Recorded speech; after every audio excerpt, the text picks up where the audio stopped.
Hello friends, मेरा नाम है आयुष और आज मैं आपको बताऊंगा कि जीवन परिचय आप यूपी 10th बोर्ड और 9th के लिए कैसे लिख सकते हैं।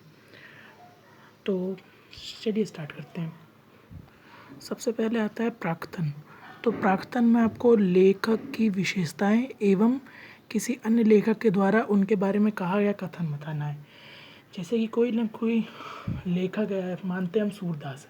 सूरदास एक आलोचक थे, तो उनकी विशेषता में आप ये लिख सकते हैं। और किसी लेखक ने उनके बारे में क्या बोला वो भी लिख सकते हैं। उसके बाद आता है सूक्ष्मावलोकन। सूक्ष्मावलोकन में आपको जो लेखक है उसके बारे में एक सूक्ष्म में बताना है, यानी कि छोटे में बताना है, थोड़े में ही। इससे ही आप जीवन परिचय आसानी से लिख सकते हैं। अगर आपको सूक्ष्मावलोकन याद है तो जीवन परिचय आप लिख सकते हैं। बस थोड़े बिंदु आपको और याद करने पड़ेंगे, थोड़े पॉइंट्स आपको और याद करने पड़ेंगे।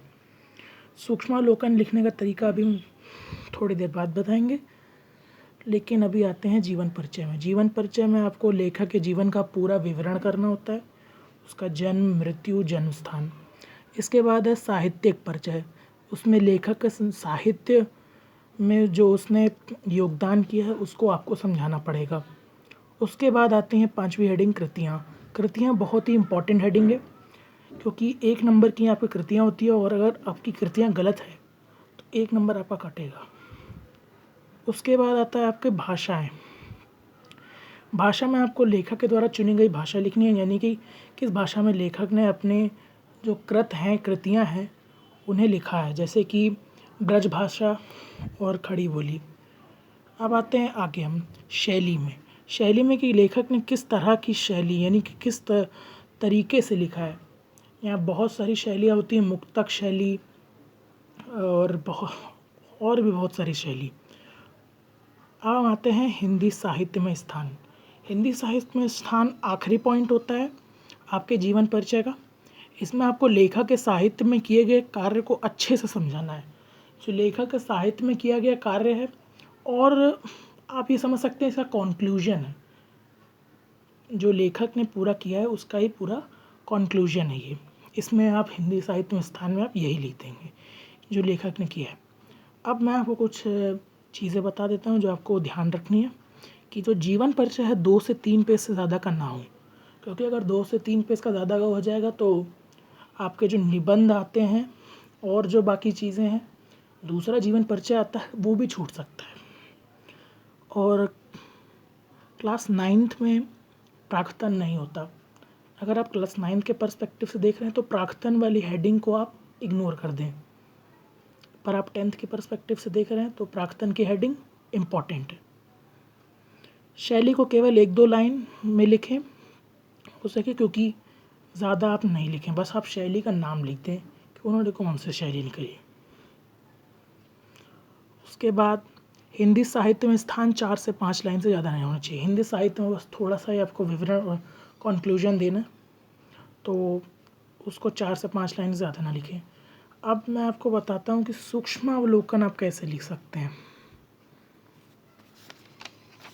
ये देखिए, सूक्ष्मावलोकन के अंतर्गत आने वाले प्रमुख बिंदु। तो सूक्ष्मावलोकन आप हेडिंग डालेंगे, उसके बाद आप लिखेंगे सबसे पहले नाम, और नाम सब में होता है, पिता का नाम, माता का नाम, और यहाँ पे आप ये भी इंक्लूड कर सकते हैं, अगर गुरु का नाम है तो वो भी आप लिख सकते हैं, पति या पत्नी का नाम वो भी लिख सकते हैं।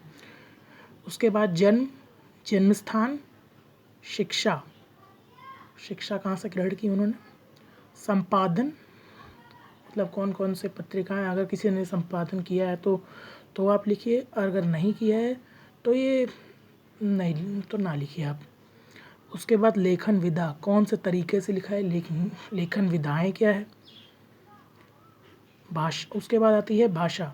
भाषा, कौन सी भाषा का प्रयोग किया है। शैली मैंने आपको पहले भी बताई थी, कौन सा तरीका है। विधाएं मतलब बहुत सारी विधाएं होती हैं, जैसे कि नाटक विधा, कहानी विधा, तो उसमें से लेखक ने कौन सी विधा में लिखा है। इसके बाद आते हैं प्रमुख रचनाएं, यानी कि लेखक की सबसे प्रमुख रचनाएं कौन सी है। मेन रचनाएं आपको 4 से 5 रचनाएं याद कर लेनी हो विद विधाएं, क्योंकि अगर आप विधाएँ नहीं लिखेंगे तो उसके भी नंबर काट सकते हैं। उसके बाद निधन, कि लेखक का निधन कब हुआ। उसके बाद साहित्य में स्थान, साहित्य में उस लेखक का आप क्या स्थान है, इसको आपको केवल एक लाइन में लिखना है। मैं आपको सजेस्ट करूँगा कि आप ये लिख दीजिए साहित्य में महत्वपूर्ण स्थान या साहित्य में उच्च स्थान। So thank you for watching and see you in the next video.